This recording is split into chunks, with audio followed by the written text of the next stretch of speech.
Before London was one of the most powerful cities on Earth, it was nothing. Just a muddy riverbank, a wide river, and thick forests. No grand buildings, no kings, no empire. Just wild land sitting quietly beside a river that the ancient Romans called Temessus. Most people today walk across London Bridge without knowing that the very first bridge at that exact spot was built almost 2,000 years ago by soldiers from a faraway empire. That bridge changed everything. It made London possible. In 43 AD, the Roman army crossed the sea from Gaul under Emperor Claudius and marched into Britain. They pushed through forests and fought tribal warriors until they reached the Thames River. Right where the river was narrow enough to cross but deep enough for big ships, they built a wooden bridge. Then they built a town. They called it Londinium. It was small at first, just a square mile of wooden buildings, a few roads, some soldiers, and a market. But it grew fast. Merchants came from across the Roman Empire. Greeks, Egyptians, North Africans, and Gauls all walked the same muddy streets. Londinium was already becoming something special, a mix of people and ideas from everywhere. But in 60 AD, everything was burned to the ground. A brave and furious queen named Boudica led an army of thousands of British warriors against the Romans. Her people, the Iceni tribe, had been mistreated badly. Roman officials had taken their land and hurt her family. Boudica was not going to let that go. Her army marched on Londinium with fire and fury. The Roman governor had too few soldiers to defend the town, so he left. The people who stayed behind were shown no mercy. Boudica's warriors burned the town completely. Archaeologists today can still find a thick layer of black ash deep under the city streets. That ash is what is left of Boudica's fire. The Romans came back. They defeated Boudica in battle, and she died, either from poison or from grief. Then they rebuilt Londinium bigger and better than before. By around 100 AD, the city had grown into one of the largest in the entire Roman Empire, with perhaps 60,000 people living there. A massive meeting hall called a basilica was built in the center of town. It was so large it was one of the biggest buildings north of the Alps. There was an amphitheater where thousands of people watched events, baths with running water, and a grand governor's palace. Londinium had become the capital of the Roman province of Britannia and the beating heart of the whole island. Then Rome began to fall apart. By 410 AD, the Roman army pulled out of Britain to defend the empire closer to home. Londinium slowly emptied out. People left. Buildings crumbled. Weeds grew in the streets. The grand city that had taken centuries to build was reduced to a ghost town within a generation. Wild animals moved into abandoned buildings.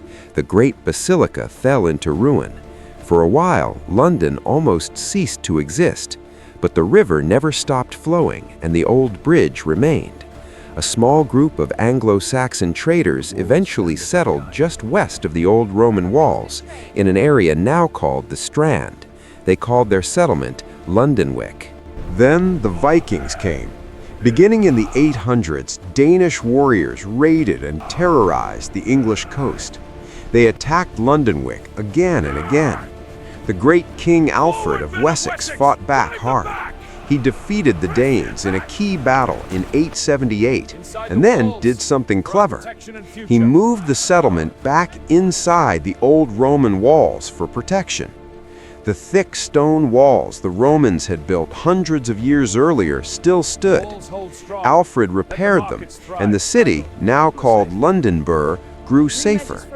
Bridges were rebuilt, markets opened, and London began rising again. Trade returned. The city breathed again. In 1066, everything changed once more. A powerful Norman duke from France named William defeated the Anglo-Saxon King Harold at the Battle of Hastings and took the English throne. He marched to London, and the city surrendered. William the Conqueror was smart. He did not destroy London. Instead, he gave it a royal charter promising to protect its rights. and in return, he expected loyalty and taxes. He built 3 great stone castles to keep the city under control. The most famous still stands today, the Tower of London, its thick white stone walls rising right beside the Thames River. Norman rule transformed London. French words entered the English language. Stone buildings began replacing wooden ones. Westminster became the center of royal power, while the old city kept growing as a center of trade. London in the medieval years was a wild place. Narrow streets wound between tall wooden houses that leaned so close together over the road that neighbors on opposite sides could shake hands from their upper windows. The city smelled terrible. Waste ran in open ditches. Pigs and chickens wandered through markets. But London also buzzed with life and money. Merchant guilds grew powerful. Traders came from all over Europe. Parliament began meeting at Westminster. London was becoming not just a city, but the center of an entire kingdom. Then, in 1348, the Black Death arrived from Europe on merchant ships.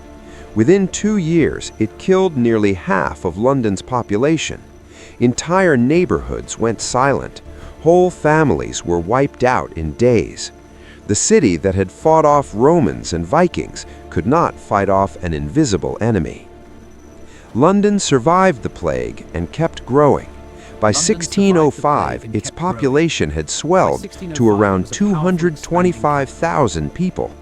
But in 1665, the plague returned and killed over 100,000. The city was barely recovering when the next disaster struck. Just after midnight on September 2, 1666, a fire broke out at a baker's shop on a street called Pudding Lane. The city was packed tight with old wooden buildings after a long, dry summer. The wind carried the flames from house to house, street to street. For 4 days, the fire raged. It destroyed over 13,000 homes, 87 churches, and the great St. Paul's Cathedral. 80% of the medieval city was gone. The sky was red for miles. People who saw it from outside the city wrote that it looked like the end of the world. Out of the ash came something new. Architect Christopher Wren designed a magnificent new St. Paul's Cathedral with a giant dome that could be seen from across the city.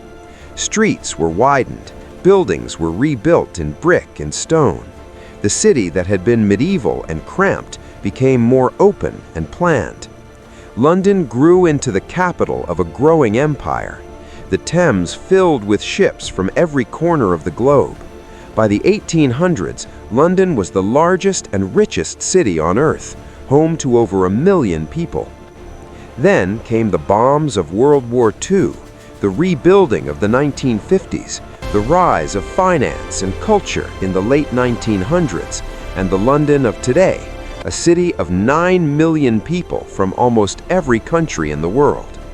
Over 2,000 years of fire, plague, invasion, and rebuilding, and London is still here, still standing, still growing, refusing, as it always has, to be forgotten.